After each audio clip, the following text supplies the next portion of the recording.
Hello à tous, aujourd'hui on se retrouve pour une vidéo qui normalement, je dis bien normalement, devrait pas être trop longue. Parce que je vais vous montrer mes dernières lectures, et parmi mes dernières lectures, du coup, il n'y a que 3 livres, étant donné que dans la dernière vidéo, je vous ai quand même montré pas mal de livres. Ça me pique le bout du nez là? Bah oui. Alors, on commence tout de suite. Là, on a le tome 8 de l'Atelier des sorciers dans les éditions Pika Éditions de Kamome Shirahama.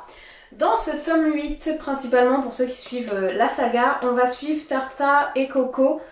On suit quand même tous les autres personnages, mais c'est un peu plus focus sur ces deux-là, qui vont aider Custas, donc Custas, le petit garçon qu'ils ont aidé lors de l'éboulement de la montagne, là, ou du chemin, je sais plus trop, et qui a perdu l'usage de ses jambes. Et en fait, ce petit garçon est sur une chaise, du coup, adaptée, une chaise qui marche. Et Tarta et Coco veulent essayer de trouver quelque chose de mieux, de plus pratique et qui fonctionnerait un petit peu partout. Donc tout le long de ce livre, en fait, ils se creusent la tête pour trouver quelque chose pour Custas. Et en même temps de ça, Tarta les a invités à... Comment ça s'appelle? C'est pas la fête d'argent? Je crois que c'est la fête d'argent, quelque chose comme ça. Une fête qui a une fois par an où tous les sorciers ont des étals et vendent soit des sorts, soit des artefacts, etc. Et du coup, chacun aussi cherche un petit peu quel artefact il pourrait créer pour essayer de le vendre lors de cette fête. Donc c'est principalement sur ça. Si vous en êtes au 8, vous avez vu le 7 avant bien évidemment, et dans le 7 il y a un rebondissement incroyable de la saga. Et si jamais vous connaissez pas cette série de manga, je vous recommande vraiment de la lire et de la prendre. Ensuite, il fait super froid en ce moment et dès que je vous filme une vidéo, j'ai chaud. Genre je me mets une pression folle, du coup bah j'ai chaud. Ensuite, vous l'avez vu dans la précédente vidéo et je vous en ai parlé pas mal sur Insta parce que je suis fan de cet auteur depuis peu. J'ai lu juste après La fin du monde de Frédéric Lenoir dans les éditions Nil. Je sais pas si on voit bien avec la lumière. Il est très beau. En fait, c'est la suite et aussi un complément de L'âme du monde qui est le premier livre. Hop, je me pousse, je vous mets une image là. J'en ai parlé sur mon Instagram et dans ma précédente vidéo. Donc là, en gros, on va suivre les personnes qui ne sont pas décédées avec la fin du monde, avec la grande catastrophe. Et ça va être la suite des enseignements philosophiques, des enseignements spirituels, des enseignements sur la vie, sur comment faire les choses, où en fait, on va les suivre dans un chemin. En fait, ils vont cheminer chacun dans différentes villes, dans différents villages dans le monde, et les personnes qu'ils vont rencontrer vont leur poser certaines questions auxquelles ils vont répondre. Donc par exemple, quelles sont les clés du bonheur, et ils vont répondre, etc. Et voilà, c'est toujours aussi chouette, c'est très bien fait, il y a quand même une histoire derrière et il y a tous ces enseignements. Donc moi je suis complètement fan et je vous recommande de le lire, mais du coup d'avant de prendre L'âme du monde qui est un très bon début. Et franchement ça se lit tellement vite, tellement bien, c'est écrit gros et il y a à peine 200 pages que le livre vous pouvez le sécher même si vous lisez pas vite ou autre, en une semaine. Si vous y passez 10-15 minutes par soir, c'est réglé quoi. Il est trop bien.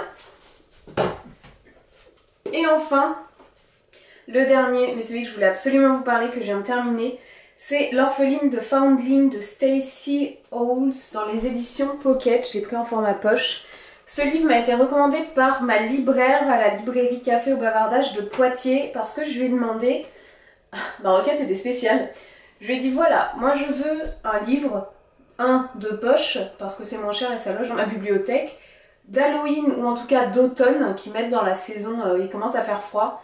Je veux pas que ça fasse peur, mais si ça fait un peu peur c'est pas grave, mais faut pas que ce soit de l'horreur. Je voulais être un peu dans tout ça, ce qui est un peu spécial comme demande, et elle m'a dit prends ça, et en fait c'est excellent. Je l'ai dévoré en même pas une semaine. C'est l'histoire de Bess, une jeune femme qui du coup tombe enceinte d'une petite fille et qui est dans la misère, donc elle doit déposer son enfant à l'orphelinat de Foundling. C'est donc un hôpital en fait pour les enfants, cet orphelinat là. Et elle dépose sa fille là-bas, sa fille elle a 1 jour et elle la dépose en donnant son nom, en donnant sa date, son adresse et en donnant un petit objet un petit peu pour faire preuve de si elle vient la récupérer dans quelques années, dans quelques semaines ou autres, disent quel objet elle a laissé pour qu'on puisse lui rendre l'enfant.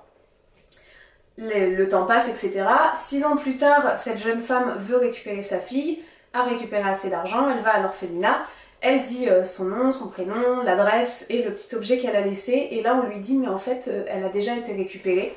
Et elle a déjà été récupérée à votre nom, avec cette adresse et avec cet objet.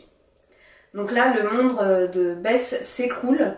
En fait tout au long de ce livre on va suivre cette mère qui va rechercher sa fille et en même temps, à partir je dirais à peu près de la moitié du livre, on va avoir aussi le point de vue de la personne qui a récupéré cet enfant et va s'en suivre une bataille pour l'enfant mais qui est très très bien déroulée en fait. Ce livre est excellent, la fin je la trouve géniale, franchement la fin est ultra bien faite, pour moi ça colle parfaitement une fin comme ça, c'est très très bien.